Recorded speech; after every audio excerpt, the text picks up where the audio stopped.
নির্বাচন কবে হবে সে আলোচনা এই সরকার দায়িত্ব নেওয়ার পর থেকেই হচ্ছে। যদিও এই আলোচনা যখনই এসছে তখন এই আলাপ আরো কেউ কেউ করেছেন যে সরকার মাত্র দায়িত্ব নিয়েছে, এই সময়ই নির্বাচনের আলাপ কেন?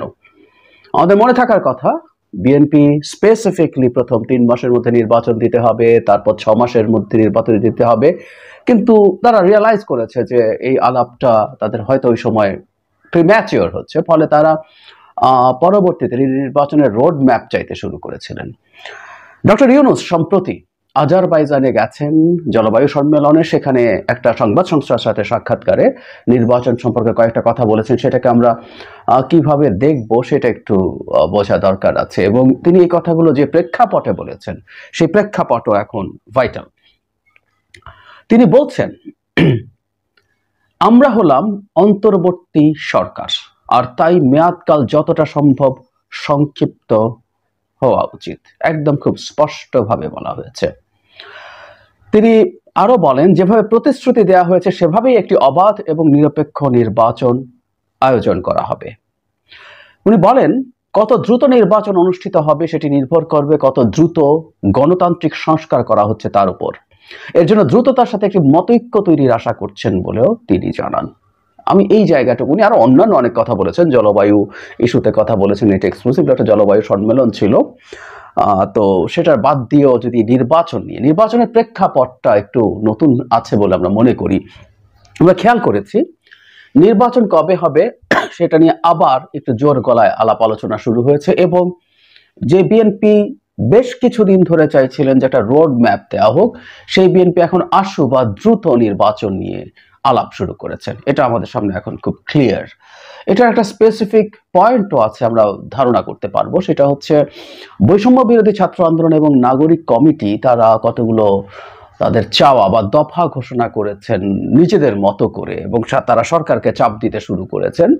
রাষ্ট্রপতি অপসারণ থেকে শুরু করে সেকেন্ড রিপাবলিক প্রক্লেম করা এবং নতুন সংবিধান লেখা, আগের সংবিধান বাতিল করে এটাকে বাতিল ঘোষণা করে। এই ঘটনার পর থেকে বিএনপি খুব জোরে দ্রুত নির্বাচনের দাবি আবার শুরু করেছে। সো এই প্রেক্ষাপটেই প্রধান উপদেষ্টা এই বক্তব্যটা দিয়েছেন, আমরা ধারণা করতে পারি।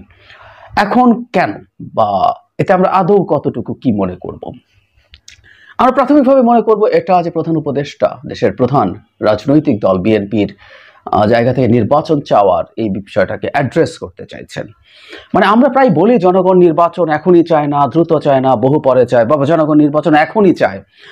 এই জিনিসগুলো তো আসলে আমরা জানি না। আমরা জনগণ বলতে আমি আমার আশপাশে বা আমার সোশ্যাল মিডিয়ার বাবলে যারা আছেন তাদেরকেই বুঝি, এবং তাদের মতামতই আমরা দেখি, এবং সেটাকে আমরা আমাদের মতো করে ইন্টারপ্রেট করার চেষ্টা করি। সুতরাং আমরা আসলে নিশ্চিত নই মানুষ আসলে কি চায়, কেমন চায়। কিন্তু এটা ফ্যাক্ট, রাজনৈতিক দলগুলো, বিশেষ করে যে রাজনৈতিক দলটা নির্বাচন হলে একটা ফেয়ার নির্বাচন, এখানে অবশ্যই ফেয়ার নির্বাচন হবে, তারা ক্ষমতায় যাওয়ার ব্যাপারে খুবই আশাবাদী, তারা দ্রুত একটা নির্বাচন চাইবেই। এবং ডক্টর ইউনূস তার জায়গা থেকে এই মেসেজটা দিতে চেয়েছেন যে এই তত্ত্বাবধায়ক সরকার না, এই অন্তর্বর্তীকালীন সরকার, কিন্তু এর কিছু সংস্কার পরিকল্পনা থাকলেও এটা যত সংক্ষিপ্ত সময় হয়, কথাটা খুব ডিপ্লোম্যাটিক, যত সংক্ষিপ্ত এটা তো আসলে খুব স্পেসিফাইড না, কিন্তু তিনি এর মধ্যে গণতান্ত্রিক সংস্কারের কথা বলছেন, এবং মতৈক্যের মাধ্যমে অনেকগুলো গুরুত্বপূর্ণ কথা আছে। এই জিনিসগুলোকে আমি দেখেছি ডক্টর ইউনূস সব সময় জোর দেন। সুতরাং কোনো সংস্কার চাপিয়ে দেওয়া হবে না, আমরা অন্তত তার বক্তব্য থেকে এই জিনিসটা বুঝি। তাই তিনি বলছেন মতৈক্য যত দ্রুত হবে। আমরা জানি যে সংস্কার কমিশনগুলো তাদের রিপোর্ট 31 ডিসেম্বরের মধ্যে দেওয়ার পরে সরকার সবার সাথে বৈঠকে বসবেন, এবং সেই বৈঠকে বসে তারা মতৈক্যে পৌঁছার চেষ্টা করবেন কতটুকু সংস্কার তারা এখন করবেন, এবং সেটার উপরে ডিপেন্ড করবে নির্বাচন কবে হবে।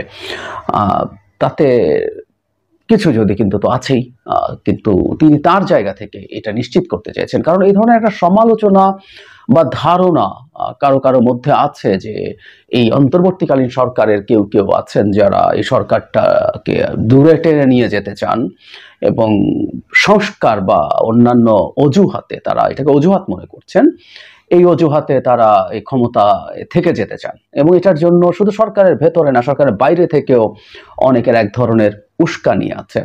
ফলে যেটা দাঁড়ালো যে সরকারের দিক থেকে এই জিনিসটা ক্ল্যারিফাই করা জরুরি ছিল যে তারা, সরকার প্রধান যখন বলছেন যে তারা অনাবশ্যক কোনো সময় থাকতে চান না, এবং অন্তর্বর্তীকালীন সরকারের মেয়াদ যতটা সম্ভব সংক্ষিপ্ত হওয়া দরকার, এটা হচ্ছে তার নিজস্ব চিন্তা।